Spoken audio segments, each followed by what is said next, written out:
कहते हैं जिस घर में बेटियां होती हैं उस घर के माँ बाप को बहुत ज़्यादा टेंशन होती है, बहुत ज़्यादा फ़िक्र होती है। जैसे ही बेटी पैदा हो जाती है बस उसी दिन से उसके माँ बाप इसी टेंशन में आ जाते हैं कि एक ना एक दिन इसकी शादी करनी है और शादी करने के लिए पैसे इकट्ठे करने होंगे।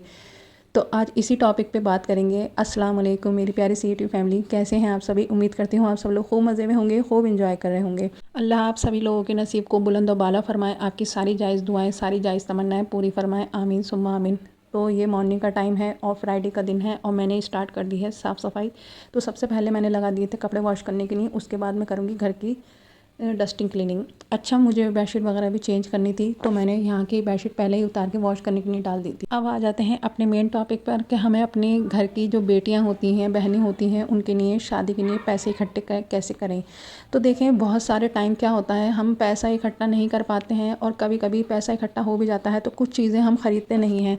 हम ये सोचते हैं जब रिश्ता लग जाएगा तब हम ख़रीद के ले आएंगे, या जैसा जैसा हिसाब होगा हम वैसे कर लेंगे, अभी तो बहुत टाइम पड़ा है ना। लेकिन ऐसा हो नहीं पाता। कभी कभी क्या करते हैं हम लोग के चीज़ हम ख़रीद के ला के नहीं रख पाते, है ना। जब हमारे पास ढेर सारा पैसा होगा तभी हम चीज़ लेकर आ पाएंगे, हम यही सोचते रहते हैं।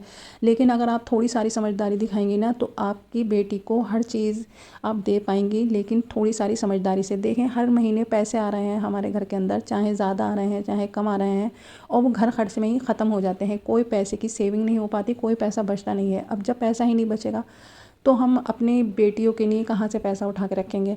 लेकिन मेरी मम्मी क्या समझदारी करती हैं कि वो हर महीने कुछ ना कुछ पैसे रोक लेती हैं मेरे लिए।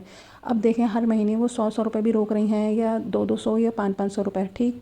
तो उन्होंने 500 रुपये रोके एक महीने में, 500 रुपये दूसरे महीने में रोके, तो इस तरह से 1000 रुपये इकट्ठे हो गए। अब उन्होंने क्या करा, वो 1000 रुपये की कोई चीज़ ख़रीद के ले आई। आज तो हमें देखें ऐसा लगेगा कि अरे फालतू में ये चीज़ उठा के ले आए हम। लेकिन जैसे ही शादी का टाइम आएगा मेरी, तो हमें उस टाइम पे उन जो चीज़ों की ज़रूरत होगी ना, तो फिर हमें भागना दौड़ना नहीं पड़ेगा। क्योंकि जब शादी का टाइम होता है ना तो बहुत सारे ऐसे काम होते हैं कि भाई ससुराल वालों को बहुत सारी चीज़ें देनी होती हैं, बहुत सारे रिश्तेदारों में देनी होती हैं चीज़ें। तो अपनी बेटी को इंसान नहीं दे पाता, अपना दिल मार लेता है, भले ही चाहे वो कितनी भी अपनी बेटी को ज़्यादा से ज़्यादा चीज़ देने की कोशिश करे, लेकिन भाई लास्ट टाइम पे अपने ही बंदे को वो कर दिया जाता है कि चलो इसको नहीं दे रहा है, इसके ससुराल वालों को दे देते हैं, इसकी और इज़्ज़त बन जाएगी, इसकी और बात बन जाएगी। लेकिन आज के टाइम में अपनी बेटी को मजबूत करना बहुत ज़रूरी है। तो आप अपनी बेटी को मजबूत इसी तरह से कर सकती हैं कि उसको लिए मतलब कोई गोल्ड की चीज़ ले लेना। देखें, गोल्ड के प्राइस आज के टाइम में बहुत ज़्यादा हाई चल रहे हैं, है ना। अगर हम थोड़े थोड़े पैसे इकट्ठा करके 6 महीने में कोई एक चीज़ बनवा लें, या एक साल में अपनी बेटी के लिए, अपनी बहन के लिए कोई एक चीज़ बनवा लें, तो समझ लें उसका शादी के टाइम तक अच्छा खासा जेवर इकट्ठा हो ही जाएगा। और ये सारी टिप उन लेडीज़ के लिए भी है जो अभी नई शादी हुई हुई है जिनकी।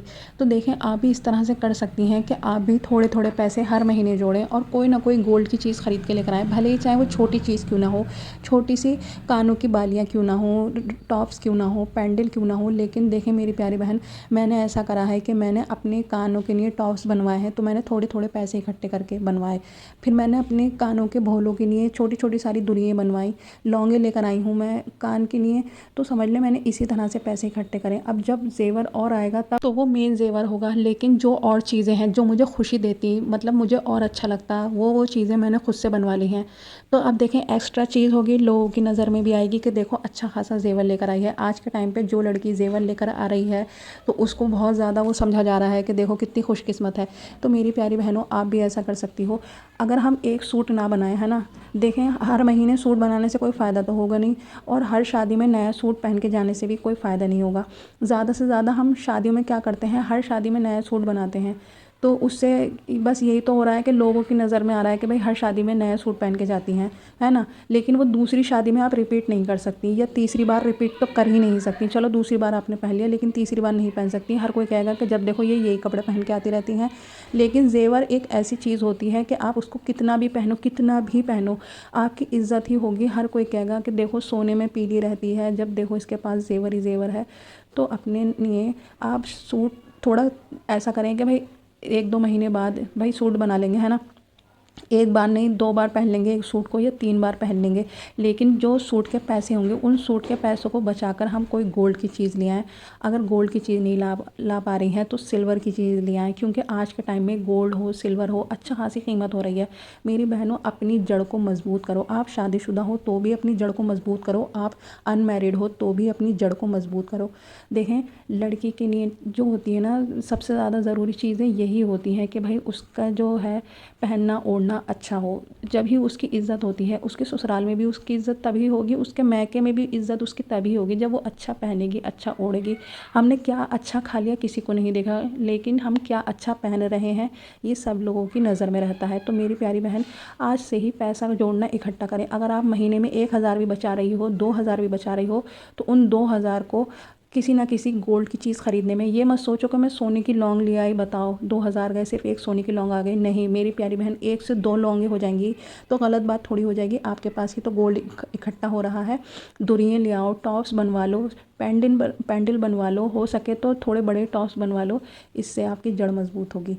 और सेविंग करना कोई बुरी बात नहीं होती, अच्छी बात होती है। देखिए जेंट्स क्या कहते हैं, हो जाएगा। अगर उनके पास कितना भी पैसा हो वो एक दिन में ख़र्च कर देंगे, कहीं घुमाने ले जाएंगे है ना, या महंगे से महंगा खाना ख़रीद के ले आएंगे और वो सारा का सारा पैसा ख़र्च हो जाएगा। लेकिन लेडीज़ इतनी समझदारी से काम लेती है कि वो घर में खाना बनाएगी, वो घर में पैसे बचाएगी, है ना, क्योंकि उसको पता है कि जब बाहर से खाना आएगा तो वो महंगा आएगा, तो इसलिए वो तरह तरह की चीज़ें घर में ही बना लेती है। एक समझदार औरत की पहचान, एक समझदार लड़की की पहचान यही होती है कि वो अच्छे से अच्छी चीज़ घर में बनाने की कोशिश करती है, ताकि उसका जो है ना ज़्यादा से ज़्यादा पैसे की बचत हो। और आप अपने शौहर से भी शेयर करो, क्योंकि भाई उनकी भी तो जड़ मजबूत हो रही है। अगर आपके पास जेवर होगा तो ये उनके लिए भी तो बहुत इज्जत की बात है कि भाई उनका भी तो नाम ऊँचा हो रहा है, उनकी भी तो वाहवाही हो रही है ना। तो आप उनके साथ में भी शेयर करो कि भाई मैं पैसा इकट्ठा कर रही हूँ, मैं ये चीज़ बनवाऊँगी, जिससे कि आपको भी फ़ायदा होगा। क्योंकि देखें, गोल्ड में पैसा इन्वेस्ट करना हमेशा फ़ायदेमंद है। देखिए, मैं आप लोगों को यहाँ पे दिखा रही हूँ कि मैंने लहसुन अदरक पीस के रखा है, चटनी पीस के रखी है, और ये जो रेड कलर की आप देख रही हैं ना, ये एक तरह का मसाला है जिसमें है ही लाल मिर्च, ज़ीरा, लहसुन, बस उसको पीस लेना होता है, फिर आपका मसाला रेडी है। और देखें यहाँ पे हम खा रहे हैं येलो कलर का तरबूज। अल्हम्दुलिल्लाह बहुत मज़े का था, बहुत टेस्टी था। आप लोग भी आ जाएँ हमारे साथ में तरबूज इंजॉय करें। अच्छा, जो मैंने मसाला पीसा है ना वो बहुत ज़्यादा आपकी सब्जियों में काम आ सकता है। आप किसी भी सब्ज़ी में डालो, आपकी सब्ज़ी का टेस्ट बिल्कुल चेंज हो जाएगा। अगर आप चाहो तो इसके अंदर, मतलब इस मसाले के अंदर थोड़ा सा काला नमक डालो और पराठों के साथ खाओ तो भी बहुत मज़े का लगेगा, बहुत टेस्टी लगेगा। अब देखें यहाँ पे कपड़े सूख रहे हैं आराम से। उसके बाद में मैंने नमाज़ पढ़ी, क़ुरान पढ़े, फिर थोड़े सारे कपड़े स्टिच करे, फिर मैं आराम करा। फिर मैंने बनाया डिनर में बनाई बिरयानी, कबाब, और उसके साथ में था रायता, टमाटर की चटनी। आप लोग भी आ जाएं हमारे साथ में डिनर एंजॉय करें। अब मैं करूँगी अपने ब्लॉग का यहीं पर एंड। ब्लॉग थोड़ा भी हेल्पफुल लगा हो और आप मेरे चैनल पे न्यू हो तो प्लीज़ चैनल को सब्सक्राइब करके वीडियो को लाइक कर देना। अपने किसी फैमिली फ्रेंड में मेरे इस ब्लॉग को ज़रूर शेयर करना। हो सकता है किसी के लिए बहुत ज़्यादा यूज़फुल हो जाए, हो सकता है आपकी वजह से किसी को बहुत ज़्यादा बेनिफिट मिले। कमेंट करके मुझे ज़रूर बताना आज का ब्लॉग आप सभी लोगों को कैसा लगा। अपना बहुत ख्याल रखना, फिर मिलती हूँ न्यू ब्लॉग में। अल्लाह हाफिज़।